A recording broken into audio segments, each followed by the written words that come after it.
गुरुजी, गणेश जी का जन्म हुआ कब था? मान लीजिए कभी किसी को गणेश जी का व्रत रखना हो, गणेश जी के नाम की पूजन करना हो, तो विशेष कब करे वो व्यक्ति? और गणेश जी की पूजन करने से, व्रत करने से मिलता क्या क्या है, थोड़ा सा हमको बताने का कष्ट करें। तो यहाँ पर वही शिशुद भगवान बता रहे हैं प्यारे सुंदर श्लोक के साथ। चतुर्थ्यायां तो समतपन्नो भाद्रमासे गणेश्वरा आशिते च तदा पक्षे चंद्रोदयोदयने शुभे। क्या कहते हैं? यहाँ पर भगवान श्री गणेश का सुंदर जन्म भाद्रपद मास में, भादव का महीना, भादव के महीने में कृष्ण पक्ष में चतुर्थी तिथि के दिन भगवान श्री गणेश ने चंद्रोदय के समय, जब भगवान चंद्रमा का महाराज सुंदर स्वरूप देदीप्यमान हो रहा था, इस तिथि में भगवान श्री गणेश ने जन्म लिया। अब किसी भी व्यक्ति को महाराज गणेश जी का नाम अगर जपना हो, उनके लिए आराधना करनी हो, तो ये तिथि बहुत विशेष बताई गई है। और यहाँ पर कहते क्या है, इस तिथि को अगर कोई व्यक्ति भगवान श्री गणेश का पूजन करता है, तो उस व्यक्ति की महाराज सोई हुई बुद्धि जाग जाती है, सारे विघ्नों का हरण हो जाता है। और आगे यहाँ श्री सूत भगवान बता रहे हैं कि सभी लोग ध्यान पूर्वक सुनो। इस तिथि में अगर कोई व्यक्ति व्रत की शुरुआत करता है और शुरुआत करके एक साल इसको निर्वाह कर लेता है, मतलब जैसे आपने व्रत चतुर्थी भाद्रपद मास की से उठाया और सीधे ले जाकर जब अगला साल आया, भाद्रपद मास लगा, कृष्ण पक्ष लगा, चतुर्थी तिथि आ गई, और अगर आपने उसी समय व्रत का उद्यापन किया, तो वो व्यक्ति को महाराज कहते हैं सीधे शिवलोक की प्राप्ति होती है। और भगवान श्री गणेश उसके घर के, परिवार के, जीवन के सारे विघ्न हर लेते हैं। ये सुंदर नियम बताते हैं। आगे कहते हैं अगर आप भी चाहते हैं भगवान श्री गणेश की पूजन करना, तो मूर्ति किस किस चीज की होनी चाहिए? मूर्ति यहां पर कहते हैं महाराज धातुओं की होनी चाहिए, जैसे स्वर्ण की, चांदी की, पीतल की। यहां 3 मूर्तियों के बारे में बताया गया। और आगे कहते हैं कि इन सुंदर मूर्तियों का निर्माण करके भगवान श्री गणेश का पूजन करना चाहिए। और आगे एक श्लोक में यह भी दे दिया, मान लीजिए किसी का खरीदने का सामर्थ्य ना हो, हाँ, वो क्या करे? तो वो कहे सुंदर भगवान की, गणेश की मिट्टी की मूर्त बनाकर खरीद ले, या बना ले या खरीद ले। आजकल लोग बहुत प्रयास करते हैं अपने से ही बनाने का, बड़ा सुंदर महाराज वो प्रयत्न है। हमारे यहाँ काशी में एक गौशाला है, वहां महाराज सुंदर गौ के गोबर से और मिट्टी को मिला करके सुंदर महाराज मूर्तियां बनाई जाती हैं। वो परंपरा हमने देखी, वाह, हमने कहा बताओ, इसके द्वारा महाराज उस गौ के गोबर का भी सम्मान हो गया और भगवान की सुंदर मूर्त का भी निर्माण हो गया। तो आजकल लोग अपने से बनाने का संपूर्ण प्रयास करते हैं और कुछ लोग बनाए लेते हैं। तो जिस किसी को भगवान श्री गणेश की पूजन इत्यादि करनी हो, वो सुंदर भगवान की प्रतिमाएं ले सकता है। और यहाँ पर कहते हैं जैसे किसी व्यक्ति को अप्राप्त लक्ष्मी चाहिए, यश चाहिए, तो वो महाराज भगवान श्री गणेश की मूंगा, एक रत्न होता है, उसकी मूर्त बनवाए और रोज नित्य नियम पूजन करे, महाराज लक्ष्मी की कोई कमी नहीं होगी। आगे कहते हैं और किसी को यश चाहिए, वैभव चाहिए, कीर्ति चाहिए और समस्त धन धान से परिपूर्ण हो जाए, उसके लिए यहां पर बताते हैं महाराज तीसरा कि श्वेतार की मूर्ति, श्वेतार की मूर्ति बना करके आप अपने पूजा घर में रख लीजिए। श्वेतार समझ रहे हैं किसको कहते हैं? नहीं समझे? श्वेतार कहते हैं महाराज सफेद आग के जो पेड़ होता है ना, उसकी जड़ की आप लकड़ी को लीजिए और कभी कभी स्वनिर्मित उसमें गणेश जी रहते हैं, और कभी कभी लोग उसको निर्मित करवा करके फिर पूजा घर में रखते हैं। अगर आपको सहज तौर पर मिल जाए तो सहजता में उस गणेश जी की मूर्त को, नहीं तो कारीगर के द्वारा उसको बनवा लीजिए, अधिकतर स्वतः मिलते ही हैं। तो यहां पर कहते हैं सफेद आग की जड़ कि भगवान श्री गणेश की मूर्ति अपने घर पर रखिए, यशस्वी रहेंगे, धन्यवान रहेंगे। और किस नक्षत्र में रखनी है? यहां पर कहते हैं पुष्य नक्षत्र में। जैसे कभी साल में आपको रवि पुष्य मिल जाए, गुरु पुष्य मिल जाए, ये महाराज इतने सुंदर नक्षत्र है, नक्षत्र और दिन, इसमें आपके सारे कामना सब सिद्ध हो जाएगी। तो साल में अधिकतर ये 2-4 बार मिल ही जाते हैं, या रवि पुष्य या गुरु पुष्य। इसको महाराज आप जरूर करेंगे ना, जैसे ही आप अपने घर पे लाएंगे, आपको देखिए एक अलग ही परिवर्तन दिखने लगेगा। बुद्धि पलट जाएगी, सोई हुई लक्ष्मी जाग जाएगी, भगवान श्री गणेश की संपूर्ण कृपा आपके ऊपर घर पे बरसेगी। आगे यहां बताते हैं कि भगवान श्री गणेश को दूर्वा कैसी चढ़ाई जाती है, कौन सी चढ़ाई जाती है। भगवान सुंदर गणेश जी को अगर आपको दूर्वा चढ़ाने का, यहां दूर्वा का बहुत बड़ा महत्व लिखा है। सबसे प्रिय है दूर्वा है कौन, पता है ना कौन है? दूर्वा गणेश जी की लगती क्या है? नहीं पता? दूर्वा गणेश जी की प्रेमिका हैं, ये इनसे प्रेम करते थे। विवाह नहीं हो पाया तो जैसे भगवान श्री शालिग्राम के ऊपर माता तुलसी को चढ़ाया जाता है, ऐसे ही गणेश जी प्रसन्न रहे तो उनके ऊपर दूर्वा को चढ़ाया जाता है। तो यहां पर कहते हैं कि दूर्वा चढ़ाने कितनी चाहिए, कैसी चाहिए। यहां पर सुंदर शिशु भगवान की वाणी, अगर किसी भी व्यक्ति को चाहिए कि हम भगवान गणेश को प्रसन्न करके अपनी बुद्धि यशोबल बढ़ा लें, बच्चों का पढ़ाई में मन लगने लगे।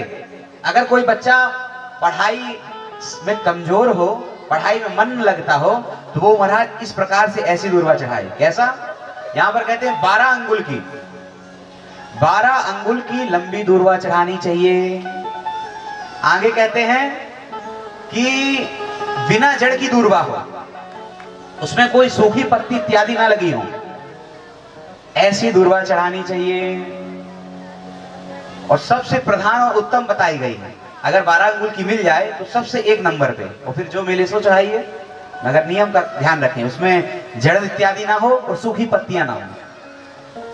आजकल तो महाराज लोगों को दूर्वा की पहचान कराना बड़ा मुश्किल हो जाता है। कुछ तो चारा उठा लाते हैं। एक जगह हमने देखा महाराज, सुंदर बचपन की बात बताएं आपको, वो व्यक्ति थे जज। हम प्रथम बार उस समय वैदिक कर्मकांड इत्यादि कराते थे और उनके यहाँ गए गणेश पूजन कराने। महाराज हमने जैसे ही पूजन कराया, पूजन की थाली देखी, तो उसमें हमने कहा जज साहब दूर्वा चढ़ाइए। तो दूर्वा की जगह महाराज हरा हरा वो चारा लेकर चढ़ा दिए। कहे महाराज चढ़ा दिए। हमने कहा ही क्या है? कहे दूर्वा। हमने कहा, मन ही मन कहा आपसे हम बता रहे हैं, हमने कहा पढ़ लिख कर ये जज तो बन गए महाराज, मगर दूर्वा चढ़ाने का ज्ञान नहीं है।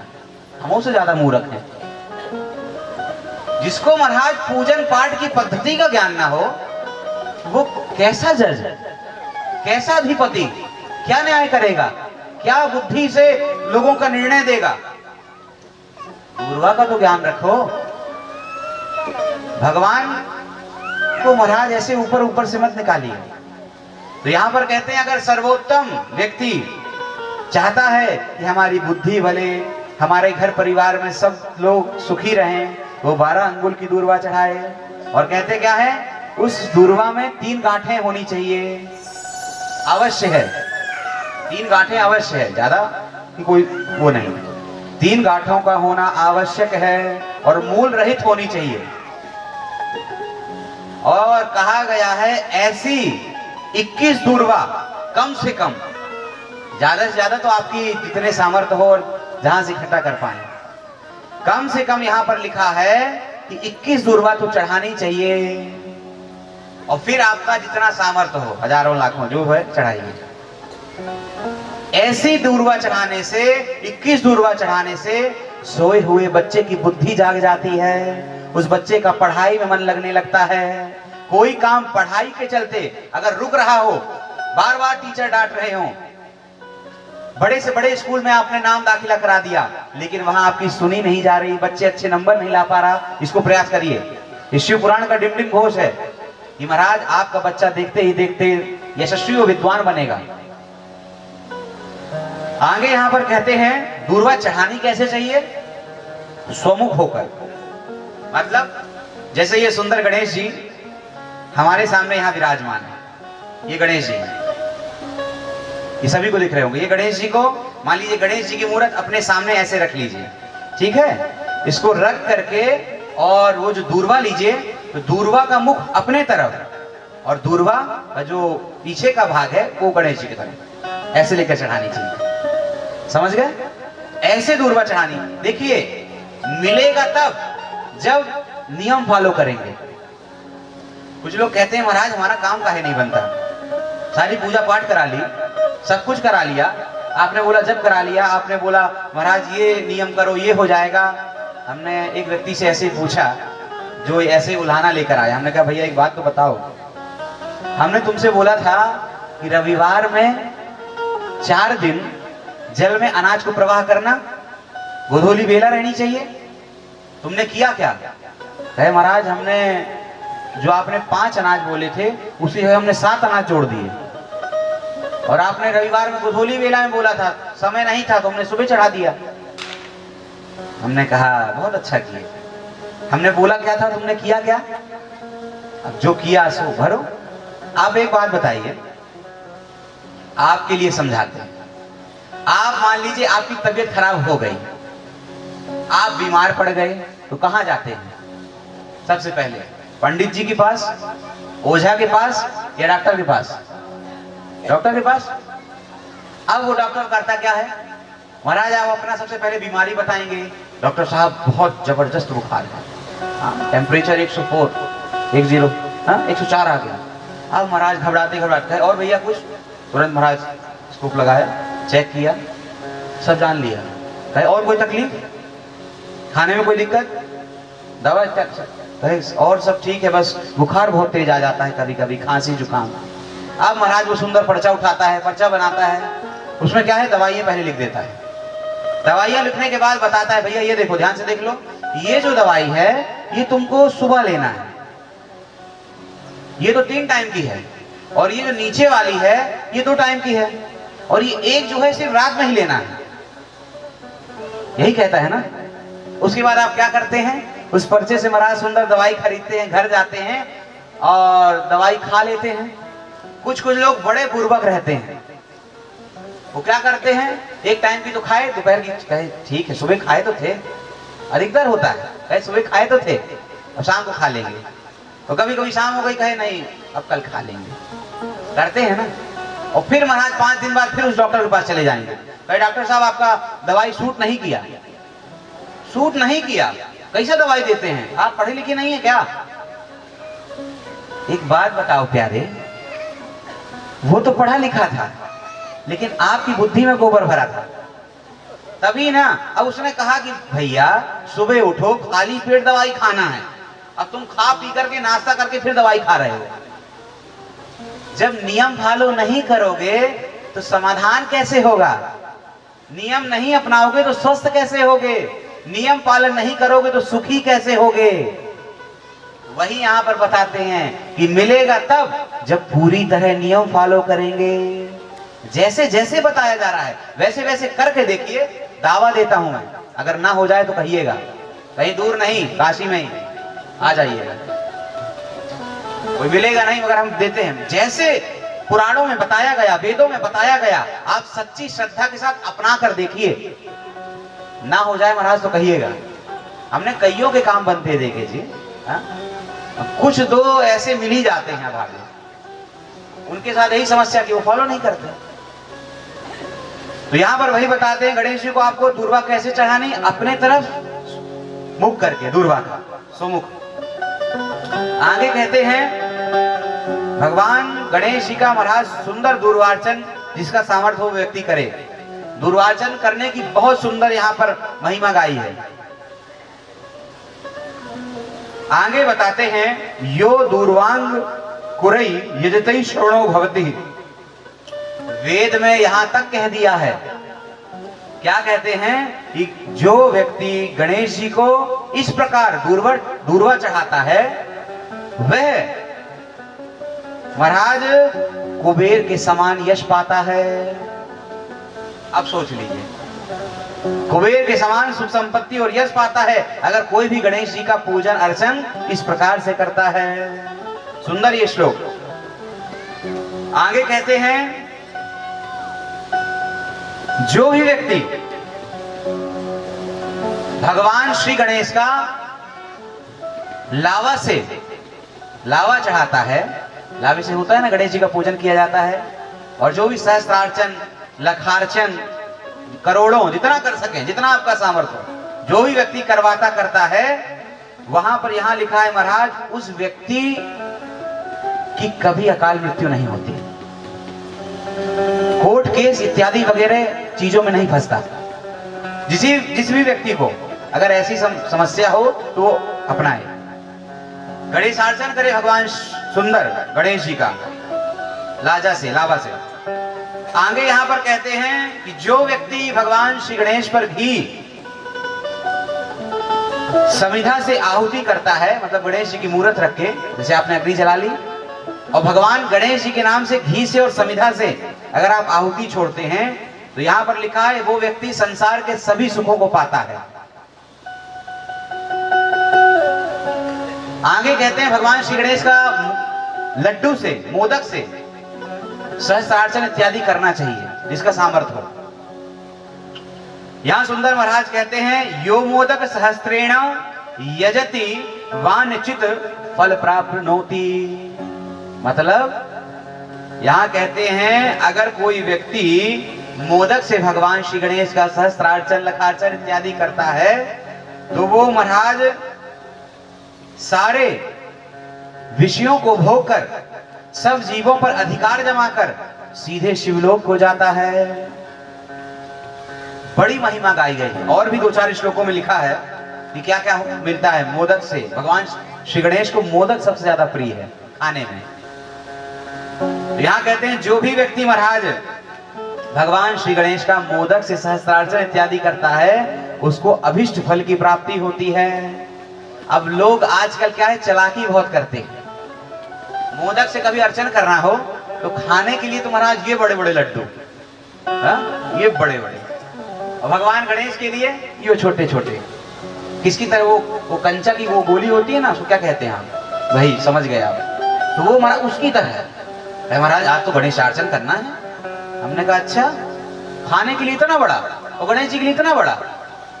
भगवान से महाराज कपट मत करो, यहाँ चालाकी नहीं चलेगी। वो फिर इतनी सी बुद्धि देंगे, रखोगे सामान कहीं मिलेगा कहीं, पूरी बुद्धि हर लेंगे। भगवान श्री गणेश से महाराज कभी कपट मत करिए, बुद्धि के दाता हैं, विघ्न के हरता हैं। इसलिए जब भी देखिए करिए तो पूरे मन से, पूरे भाव से, नहीं तो जब भगवान सामर्थ्य दें इंतजार करिए। एकादशी चढ़ाइए, चतुर्थी के दिन विशेष चढ़ाइए, गणेश चौथ इत्यादि पड़े तब कर लीजिए। भाई रोज रोज नहीं कर पा रहे हैं, नहीं सामर्थ्य है, तो कभी कभी जब शुभ अवसर मिले तब तो करिए, मगर दिल से करिए। फिर सबको प्रसाद छकाइए, कोई खाएगा बेचारा तब भी तो उसकी आत्मा तृप्त होगी। इतना सा लड्डू खाएगा, प्रसाद पाएगा, तो क्या कहेगा, ये तो गले से नीचे नहीं उतरा। तो ऐसा नहीं, प्रभु के साथ कपट नहीं। लोग यहाँ पर बहुत चालाकी करते हैं। और यहाँ पर श्री सूत भगवान बताते हैं, भैया अगर कोई भी व्यक्ति नियम से चतुर्थी का व्रत करके भगवान श्री गणेश का ऐसे ही पूजन करता है, तो वो महाराज अतिशय विद्वान होता है। सुंदर श्लोक में लिख दिया गया, चतुर्थायाम अनसना जपति सा विद्वान भवेति।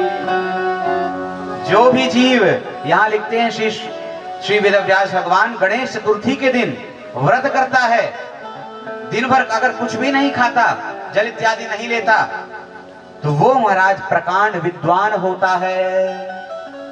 प्रकांड विद्वान, क्या सुंदर श्लोक है। अब जिसको जो चाहिए अपने अनुसार विधि को सुंदर सजा लीजिए। और यहाँ पर आगे बताते हैं श्री सूत भगवान